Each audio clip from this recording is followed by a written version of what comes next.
Hey guys, what's up? It's your girl Stephanie, oh so lovely, back again with another video. Today's video is going to be focusing on my weight loss. I'm kind of going to do a two-in-one type video. Today's video is going to be an update on my weight loss journey, as well as a depression after weight loss and how to deal with depression after weight loss. And I think that's a very important topic because it does happen. A lot of people don't think that it can happen to them, but it's more common than you think. So I will be giving you guys some tips and my experience with depression after weight loss. Before I do begin this video, make sure you are subscribed to Stephanie Also Lovely to stay up to date with all the videos that I post in regards to fashion or my weight loss. You can subscribe right down below. It's free, it's easy, and you can ring that bell to stay up to date with the videos that I post when I post them. And yeah, without further ado, let's get right into this video. Alright guys, to begin with this video, I do want to give an update on my weight loss journey. I am almost 9 months post-op. It's been flying by. I only weigh myself once a week. And that's if I remember to weigh myself. Weight is not a factor for me anymore. I rather focus on how I look and feel in clothing as a scale on how I'm doing with my weight loss. But the last weigh-in that I had, I believe, was last week. I think I weighed 225 last week. My highest weight before I started the process of the weight loss was 360 pounds. Day of surgery, I was 329 pounds, and currently, again, I am 225. So I have officially lost over 100 pounds. It feels great to lose 100 pounds. I'm definitely seeing the results from losing 100 pounds. Right now, I'm focusing more on toning and everything like that. But I am feeling great. I'm doing great.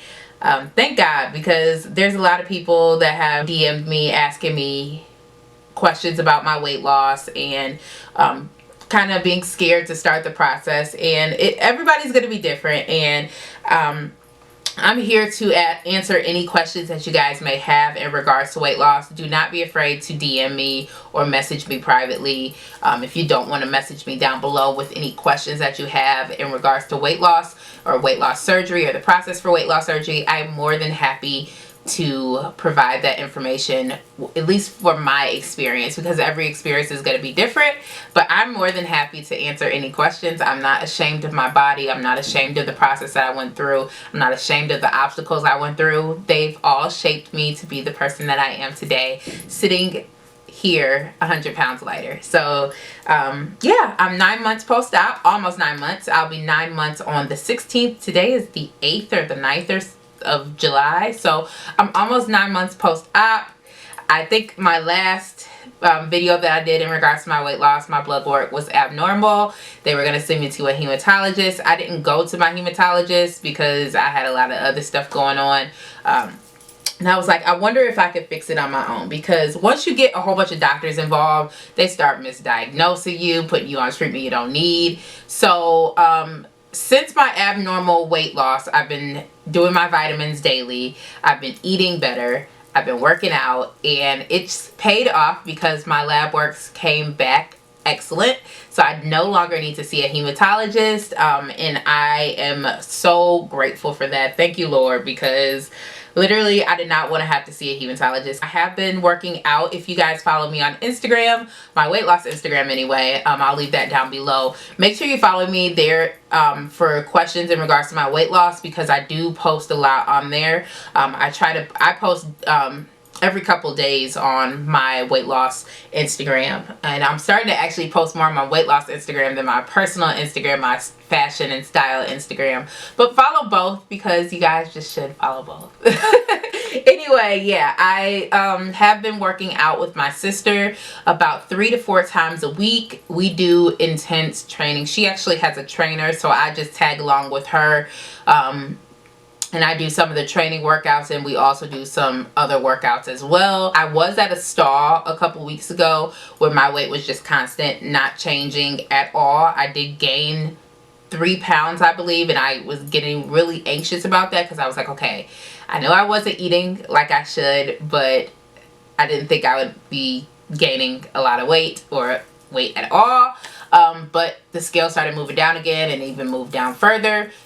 It ended up being that I was just gaining muscle mass, which is great as well. I started off at a size 24, 26 was my highest size, and I am down to a 12, 14 now. My food intake has progressed. There's still certain things that I can't eat a lot of. Like I can't eat a lot of chicken or tuna. I do stick with like bacon and turkey. That digests well for me as well. And then I have started juicing, so I do juicing in the mornings as a breakfast, and for lunch I'll just get like soup or turkey, something like a turkey bowl or something like that. That has been pretty much my meals. I have cheated, if you guys want to consider it cheating. I've had like the reduced fat, low salt chips. I do take that for a snack. People are going to have their different opinions about me eating chips, but it's my body, so I'm going to do what I want to. But honestly, the amount that I eat is not going to be very detrimental to my health. So yeah, one problem that I can say, my scalp has become very, very dry since I had the surgery, and I've never had a problem with like flakes in my hair, but I can wash my hair like 5 times and there'll still be flakes coming out of my head, which is kind of embarrassing, especially when you are wearing like a black shirt. You can see the flakes all over it. But yeah, I know it has partially to do with vitamins. I might end up seeing a dermatologist to see if there is like a medicated shampoo I could use. I just started using Head and Shoulders for dry scalp, and I'll see if that works first before reaching out to a dermatologist. But besides that, guys, I have been doing great. I don't have an issue with dry skin anymore. My taste buds are kind of back to normal. All the things that I complained about with the five things that they didn't tell me before weight loss surgery has kind of resolved itself. And yeah, it's all a process, and you have to remember that when going into weight loss surgery. Okay, let's get right into depression after weight loss. So I have my notes written down here, and I actually thought of this video idea or while I was at work, and I carry this notebook everywhere I go, and I literally jot down ideas, or I jot down things that are on my mind. So this is where the depression after weight loss came in. And depression after weight loss, is it normal? Yes, it is normal to a degree. Depression after weight loss is not always supposed to be expected. Depression after weight loss can be depression, but it should be a mild form of depression. If you have anything more than a mild form of depression, you do want to try to seek out any help. Interesting fact is the suicide rate after surgery is 5 times greater than that of the general population. I'm not suicidal. I've never been suicidal. Have I been depressed? Yes, I've been depressed after surgery, but it hasn't taken over my life. I haven't thought of killing myself or killing anybody else. It's been more of a feeling of being down, a feeling of just feeling like you're not yourself. That's where I'm kind of dealing with my depression, and how I'm dealing with my depression. When it becomes more severe, where you're like depressed every day, or you're depressed even when you're having victories around you, or even when you have a great support system, that's when you want to seek out help. Some of the reasons why I was depressed, and I don't want to say that I'm depressed right now, but some of the reasons why I suffer from depression after surgery, and some of the reasons why other people suffer depression after surgery, are a multitude of things. But these are some of the things that I could personally relate to, and that I know are probably the biggest factors for people that have had weight loss surgery.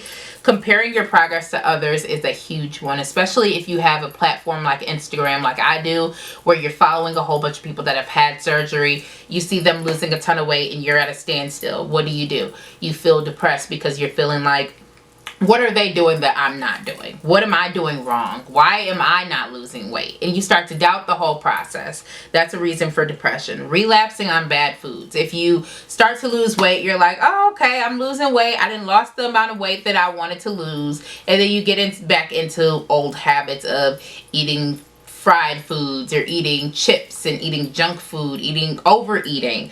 Things like that will definitely cause you depression. The stall is another one. Like I said earlier, you're at a standstill for a week or two and you're like, okay, I'm doing everything right. Why am I not losing weight? Why am I stood at this same weight for a couple of weeks? That is a major depression trigger, because especially when you're expected to lose weight. I've seen a lot of videos and seen a lot of Instagrammers who've had the weight loss surgery. They go back to their doctor and their doctor's like, well, you should have lost a little bit more weight than what you've lost. Don't get yourself wild up about it. Don't get yourself depressed about things like that. It'll happen on its own pace. There isn't a certain amount of pace, and I don't know why doctors expect you to lose this amount of weight this amount of time. Like, it's a process. Everybody's body is going to react to surgery differently. So when the doctor says that, I don't take that. I haven't had the doctor personally tell me anything about my weight loss, because I've actually lost a considerable amount of weight for 9 months. But don't get yourself wild up about it. Do not get yourself depressed about the stall. The stall happens. I don't know why it happens sometimes, but literally I've had stalls since I started my progress. I will stay at a weight for about 2 weeks and then lose weight. Stay at the weight for 2 weeks and then lose weight. It's normal. Again, don't let the scale scare you, or don't let the scale control your happiness. Don't let it depress you as well. The scale is just a tool. It's not going to tell you how much fat you've lost. It's not going to tell you how much muscle you've gained. The scale is only going to give you a number. And depending on when you weigh yourself, that can also be a factor of how much the scale is showing. Missing the food experience is another one that I'm struggling with big time. You should never be afraid to go out to eat after surgery. There's things that they do have at restaurants that we can eat, but I've chosen for myself to just not order anything when I go out to eat. I'll eat whatever else everybody else is ordering. I'll take a little bit of this, I'll take a little bit of that, and make my own little plate of food, because it's pointless for me to order something when I know I'm going to take a couple bites and be full. Then I'm going to waste it, and then it's not as good as it was when you first got it, when you heat it up in the microwave or in the oven. It just doesn't taste the same. That can cause depression, because I know for myself at least, I used to go out to eat a lot. I mean a lot. I used to go out to eat because it was conversation. It was gathering with your friends and family. That was a time where I felt like that's what you were expected to do on the weekend. You feel like now you're bored because you don't go out to eat. Don't be afraid to go out to eat. One of the last ones is weight loss will fix my relationship. At the beginning of my weight loss journey, I was in a relationship, in a rocky relationship, and I don't really want to say that I thought that this weight loss surgery would fix my relationship. I didn't think it would not help it. I thought it may help the relationship, because if I felt better, I thought that they would feel better and the relationship in a whole would feel better. But weight loss does not fix relationships. And that's very important for people to understand, especially if you're seeking acceptance. Never seek acceptance from people. If anybody you're seeking acceptance for, it better be God. I can tell you guys, I was never one of the people before surgery that guys would just come up to and say, hey, you know, can I get your phone number? They wouldn't flirt with me. And I'll tell you right now, it still doesn't happen. I don't have guys walking up to me saying, oh, you're cute, can I have your number? Or hey, can I take you out on a date? It still doesn't happen. I'm very much single right now. I'm enjoying my life right now. I'm enjoying not being in a relationship, because I'm learning so much about myself, and I'm building myself up to be where I want to be first before seeking to get in a relationship. Nothing has changed. Nothing, literally. The weight, I've lost 100 pounds and nothing relationship wise has changed for me. I haven't had a bunch of guys trying to holler at me now. It's still the same story. So that is a big thing for especially the plus size community to understand after weight loss surgery. I know there is a ton of people that think that weight loss is going to change how people view you. It may not change how people view you, and it's all in God's timing anyway on when these people will come to your life, when you'll find your soulmate. So do not let weight loss steer you into thinking that my relationship is broken. Maybe if I lose weight, he'll love me. He will not love you if he loses weight. And you should not want him to love you just because you lost weight. If he didn't respect you and love you before you lost weight, he's not going to respect you and love you even with the weight off. So that is the reasons why, the top reasons that I found why depression after weight loss occurs. Write the stuff down that you're feeling. I keep a journal. My doctor didn't tell me to keep a journal.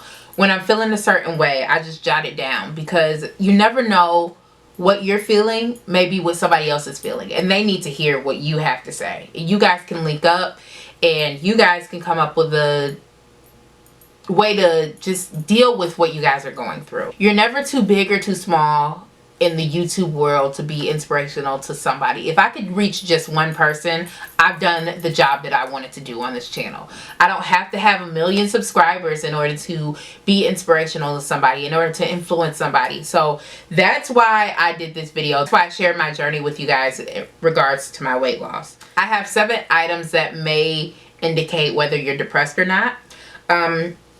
Number 1, being depressed mood every day. We're all gonna have those depressed days. It's not going to be easy peasy every day. This is with the typical person that's not even depressed or diagnosed with depression. Every single person has a depressed moment in time. Everybody's life is not perfect. Point blank period. Everybody's life is not perfect. So just because you have a depressed moment, do not think that you're depressed. Number 2, loss of pleasure. When you have a loss of pleasure, you don't take interest in your job anymore. You don't take interest in your hobbies anymore. That's one of the big keys on how to identify if you're depressed or not. Number 3, fatigue or loss of energy. Don't get this confused with after surgery when you are fatigued. I was fatigued after surgery, and that did not indicate that I was depressed.